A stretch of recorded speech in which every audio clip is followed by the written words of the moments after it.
से पूछ के पढ़ देगा। क्लास 10 क्या है, क्लास 10 का हाइट एंड डिस्टेंस का एक सवाल लेते हैं, ठीक है। इसको देखते हैं क्या क्वेश्चन देखो। हाइट एंड डिस्टेंस के सवाल को सॉल्व करने के लिए पहले क्वेश्चन पढ़ना, ठीक है। क्वेश्चन पढ़ के जितने भी वर्ड्स है, यदि वर्ड्स समझ में आ रहा है तो सवाल बनेगा, नहीं तो नहीं बनेगा। तो सब वर्ड्स को, सबका मीनिंग पता होना चाहिए, फिर वो क्या कह रहा है उसके बारे में पता होना चाहिए, तब सवाल बनेगा, नहीं तो नहीं बनेगा।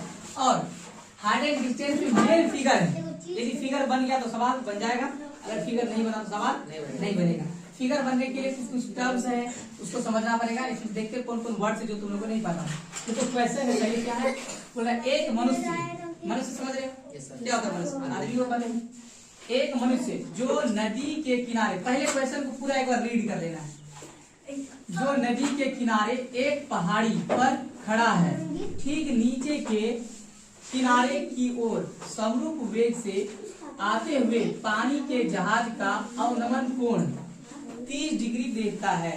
यदि 6 मिनट बाद यह अवनमन कोण 60 डिग्री हो जाता है तो जहाज अपनी पहली स्थिति से किनारे तक पहुंचने में कितना समय लगेगा, ये हम लोग का क्या है सवाल है। अब सॉल्व करेंगे। इसमें क्या करेंगे, थोड़ा सा पढ़ेंगे, उसको समझेंगे, फिर फिगर बनाएंगे, तभी सवाल बनेगा, नहीं तो नहीं बनेगा। तो एक मनुष्य जो नदी के किनारे, बोला नदी के किनारे, मान लेते हैं ऐसा कि ये नदी है, ये नदी है, मान लेते हैं। असल में ऐसा नदी नहीं होता है, बस हम लोग मान ले रहे हैं क्या है, नदी है। तो बोला कि जो नदी, तो नदी बोला तो नदी लिख दी है। एक मनुष्य है जो नदी के किनारे, अब ये नदी है तो इधर भी किनारा होगा और नदी का 2 किनारा होगा ना जी। तो ये नदी का 2 किनारा, मान लो ऐसा नदी लंबा जा रहा है, तो एक किनारा इधर होगा, एक किनारा इधर होगा। तो मान लो ये नदी है, ये नदी ऐसे बह रहा और इधर ये किनारा और दूसरा किनारा इधर है। अब बोला नदी के किनारे एक पहाड़ी, नदी के किनारे में या तो इधर या फिर इधर एक पहाड़ी समझते ना, पहाड़। तो पहाड़ी पर खड़ा है, यानी एक आदमी खड़ा है। मान लो ये पहाड़ है, ये नदी है, नदी के किनारे में पहाड़, यानी ऊंचा सा पहाड़ आता है, ये पहाड़ी है। क्या ये पहाड़ी है, ये नदी था, नदी के किनारे में क्या है पहाड़ी है। और पहाड़ी के ऊपर में कोई आदमी खड़ा है, यहाँ पर जो है कोई आदमी खड़ा है। मान लो ये पहाड़ है, ये मान लो इस तरह का कोई आदमी है, वो आदमी मान लो यहाँ पर खड़ा है, ठीक है। ये आदमी ऐसे खड़ा है, चलो मुंह बना देते हैं इसका, है। तो ये पहाड़ी है, हवा में नहीं उड़ेगा तो सट गया है। पहाड़ी में कौन खड़ा है, आदमी खड़ा है। अब कहाँ तक, यहाँ तक हम लोग का सवाल, यहाँ जहां तक पढ़ेंगे और सवाल को बनाते रहेंगे। तो यहाँ तक पढ़े तो इतना मेरा बना है, ठीक है। अब फिर आगे देखेंगे। ठीक नीचे के किनारे की ओर, ठीक नीचे का मतलब ये आदमी है, उसके ठीक नीचे, इसके ठीक नीचे यहाँ किनारा है, आदमी के ठीक नीचे यहाँ पे क्या है किनारा है। किनारे की ओर समरूप वेग का मतलब होता है कि एक समान वेग क्या होता है, जैसे तुम लोग गाड़ी चलाते हो, कोई गाड़ी चलाता है बोलता है 40 के स्पीड से, 50 के स्पीड से, 100 के स्पीड से, ये वेग हुआ, ठीक है। तो समरूप वेग का मतलब अगर 40 से चला रहा है तो 40 से ही चला रहा है, 100 से चला रहा है तो 100 से ही चला रहा है, 200 से चला रहा है तो 200 से। समरूप वेग का मतलब क्या हुआ, एक वेग से, जिस स्पीड से जा रहा है उसी स्पीड से। तो क्या कह रहा है, समरूप वेग से, यानी एक समान वेग से आते हुए पानी जहाज। तो ये क्या है, नदी है, नदी में पानी जहाज होगा। तो एक जहाज है, मान लो ये यहाँ पर एक जहाज है, यहाँ पर कोई बिंदु मान लेते हैं P, ठीक है, कोई बिंदु मान लेते हैं P, और यहाँ पर जहाज है, ये क्या है जहाज है, क्या ये जहाज है। तो आते हुए एक समान वेग से क्या आ रहा है, पानी जहाज का अवनमन कोण। एक बात याद रखना है कि अवनमन कोण, 2 चीज याद रखना है हाइट एंड डिस्टेंस के सवाल को बनाने के लिए। तो कोण बोलता है, एक बोलता है उन्नयन कोण, क्या होता है उन्नयन कोण, और एक बोलेगा अवनमन कोण। ये दोनों चीज को समझना पड़ेगा। तो इसको पढ़ के ही समझ में आ रहा होगा। उन्नयन यानी उन्नयन ऊपर, यानी जब कोई चीज हम लोग ऊपर देखेंगे, जैसे हम यहाँ खड़ा है, कोई बिल्डिंग को देख रहे हैं, तो हम लोग ऊपर देख रहे हैं। यदि ऊपर देखोगे तो कौन सा कोण बनेगा, उन्नयन कोण। अच्छा, ऊपर ऊपर देखो तो कोण जो ऊपर नहीं बनेगा, जहां पर देखोगे तुम्हारे आंख के पास कोण बनेगा। ऊपर देख रहे हो तो कोण ऊपर बनेगा नहीं, कोण नीचे बनेगा। यदि ऊपर देखोगे, देख तुम ऊपर रहे हो लेकिन कोण कहां बनेगा, नीचे बनेगा। जैसे मान लो तुम यहाँ पर कोई आदमी है, ये ठीक है, इस बिंदु को देख रहा है, तो वो ऐसे करके देखेगा, देखेगा ना जी। और कोण बनने के लिए दो लाइन चाहिए, तो ये तो देख रहा है, इसके सीधा सीधी एक लाइन हम अपने मन से खींचते हैं, ऐसा होता नहीं है, ठीक है। तो ये जो कोण बनेगा इसी को कहेंगे उन्नयन कोण। क्या कहेंगे, उन्नयन कोण, उन्नयन कोण। यानी कि ऊपर देखेंगे तो हमेशा कोण आंख पर बनेगा, कहां बनेगा, आंख पर। तो ऊपर देख रहे हैं तो नीचे कोण बनेगा, तो ऊपर देख रहे तो कहां कोण बना, नीचे बनेगा। और दूसरा क्या बन रहा है, अवनमन कोण। क्या बना है, एक याद रखिए कि ऊपर उसे उन्नयन, ऊपर देखेंगे तो उन्नयन कोण, इसका जस्ट उल्टा क्या हो जाएगा, नीचे देखेंगे, ऊपर का उल्टा नीचे ना होगा, तो नीचे देखेंगे। अब क्या कह रहा है, अब नीचे कैसे देखेंगे भाई, जैसे मान लो तुम यहाँ पर एक, मान लो एरोप्लेन में तुम यहाँ हो, हवाई जहाज में तुम, ठीक है, यहाँ पर तुम हवाई जहाज में हो और तुम नीचे में कोई बिंदु को देख रहे हो, किसी को देख रहे हो, बिल्डिंग देख रहे हो, कुछ भी देख रहे हो, तो क्या तुम ऊपर ऐसे देखोगे, देखोगे ना जी। अब देखो कोण कहां बनेगा, जहां देख रहे हो आंख में बनेगा, तो कोण बनने के लिए दो लाइन चाहिए, तो ये तो तुम नीचे देख रहे हो, तो इससे सीधा सीधी एक लाइन खींचना पड़ेगा, तो ये जो बनेगा ये क्या बनेगा, अवनमन कोण। क्या बनेगा, अवनमन कोण।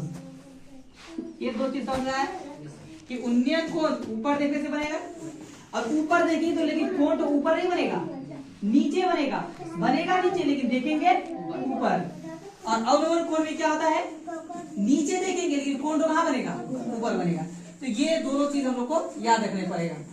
तो यहाँ पे क्या हो गया, क्या बोल रहा था कि आते हुए यानी कोई जहाज आ रहा था तो अवनमन कोण बन रहा था। तो अवनमन कोण क्या बना, ये आदमी के आंख से, ये आदमी नीचे देख रहा था ना, तो आदमी देख रहा था, किसको देख रहा था, पानी जहाज को देख रहा था, तो ये तो लाइन नीचे देख रहा था, तो एक इसी के सीधे में एक लाइन खींचेंगे हम, तो यहाँ पर जो कोण बनेगा उसी को क्या बोलेंगे, अवनमन। कितना बना था, 30 डिग्री। याद रखना है, हम लोग को जब भी इस तरह का दिया तो कोण हम लोग को त्रिभुज के अंदर वाला चाहिए, इस बाहर वाले से कोई लेना देना नहीं है, क्योंकि हम लोग जब बनाएंगे तो त्रिभुज के अंदर का काम करेंगे। तो याद रखना, ये एक सीधी रेखा है, ये भी एक सीधी रेखा है, कोई दो सीधी रेखा को समांतर माना जाता है। क्या माना जाता है, समांतर। दो यदि समांतर रेखा है उसमें एक टेढ़ा रेखा है तो उसको तिरछी रेखा कहते हैं। जो इस ये कोण और ये कोण बराबर होता है, यदि ये 30 है तो ये भी क्या होगा, 30 डिग्री।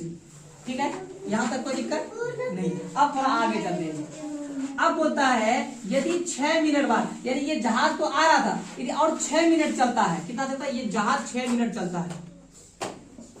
6 मिनट में कितना दूरी का ये पता नहीं है, लेकिन 6 मिनट वो चलता है, तो ऑब्वियसली ये किनारे की तरफ आ रहा है तो इधर आएगा।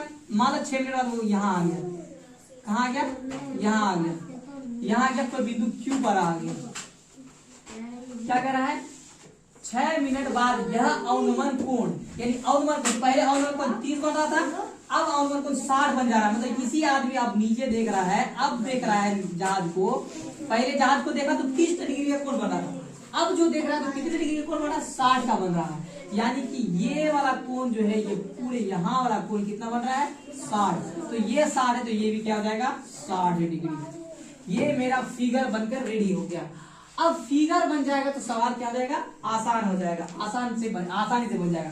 मान लो ये P है, ये Q है, तो इसको क्या मान लो, R मान लो, और ये S मान लो।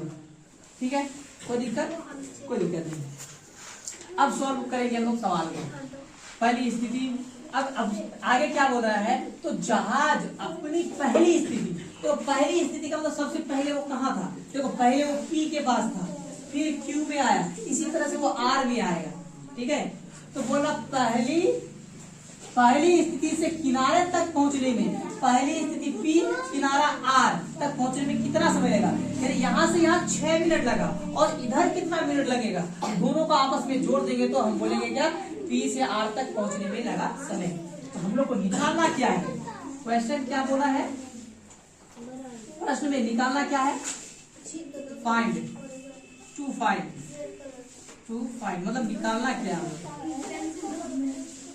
निकालना क्या है, यानी P से R तक जाने में लगा समय, P से आर तक जाने में लगा समय, ठीक है। पी से आर तक जाने में लगा समय, यही निकालना हम लोग। अब देखो, जब भी हार्ट एंड डिस्टेंस का सवाल बनाएंगे तो हम लोग को याद रखना है कि तीन चीज रहता है।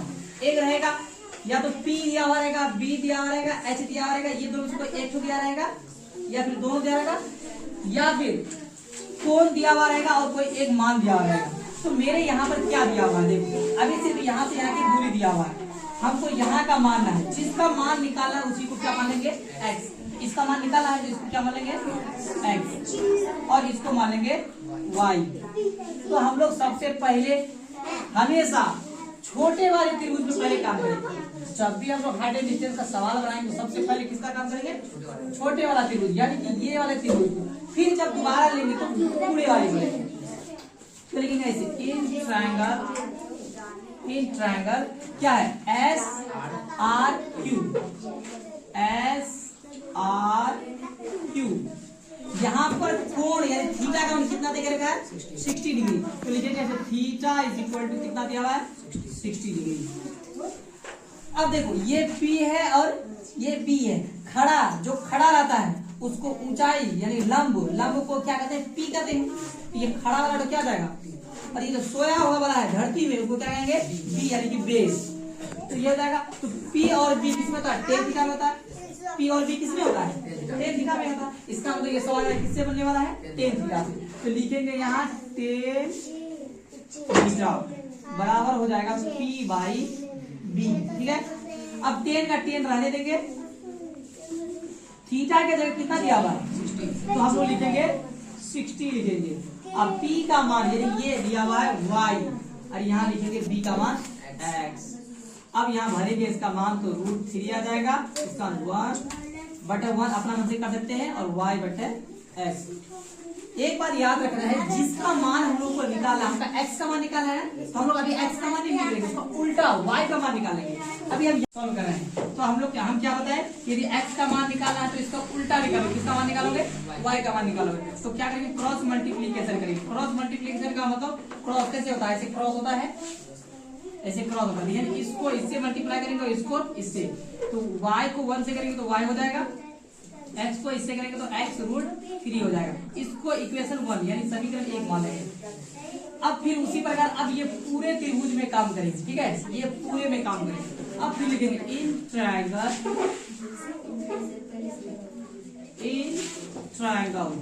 अब किसमें लेंगे, SRP में लेंगे। किसमें लेंगे, SRP। थीटा का मान क्या दिया हुआ है, थीटा का मान क्या दिया है, 30 डिग्री दिया हुआ। फिर वही करेंगे tan theta is equal to P by B हो जाएगा। tan का tan रहने देंगे, थीटा का मान कितना हो जाएगा, 30 डिग्री। P का मान क्या हो जाएगा, y हो जाएगा। अब B का मान, अब B देखो ये पूरा हो जाएगा B, यानी x प्लस 6 हो जाएगा, x प्लस 6 हो जाएगा। tan 30 का मान 1/√3 हो जाएगा, बराबर y बाई x प्लस 6 हो जाएगा। क्रॉस मल्टीप्लीकेशन करोगे तो y√3 हो जाएगा, बराबर x प्लस 6। अब देखो हमको मान निकालना x का, तो हर जगह x ना होना चाहिए जी। तो यहाँ y का घूम रहा है, तो ये y को हटाना पड़ेगा। तो y को कैसे हटाएंगे, तो y का मान दिया हुआ x√3, तो यहाँ भर देंगे y का मान x√3। अब पहले से था √3 बराबर x प्लस 6। ये चीज कैसे है, समीकरण 1 से लिखो, समीकरण 1 से यहाँ लिख दीजिए। अब इसको सॉल्व करोगे तो गुणा करोगे तो 3x हो जाएगा, बराबर क्या हो जाएगा यहाँ x प्लस 6। एक तरफ लाओगे तो 3x क्या है, पहले 3x है माइनस x बराबर क्या हो जाएगा 6। 3x में से एक x जाएगा तो क्या हो जाएगा 2x बराबर 6। तो यहाँ से मेरा x का मान कितना निकल जाएगा, 3 निकल जाएगा, जब कटाओगे तो मेरा ये x का मान 3 निकला। लेकिन बोला P से R तक आने में लगा समय। तो देखो P से Q तक आने में 6 मिनट और Q से R तक आने में 3 मिनट, तो 6 3 9 मिनट। अब लिखेंगे, अब यहाँ जगह तो नहीं है, थोड़ा सा यहाँ पर ऐसी जगह बना लेते हैं, यहाँ पर जगह बनाते हैं। तो अब लिखेंगे, अब क्या है, P से R तक लगा समय क्या क्या देखो तो पी से आर तक लगा समय क्या जाएगा x प्लस 6 हो जाएगा, होगा ना जी। तो x का मान कितना आया 3 आया और 6 पहले यानी कि 9, ये हमारा क्या हो गया आंसर। चलो ठीक है।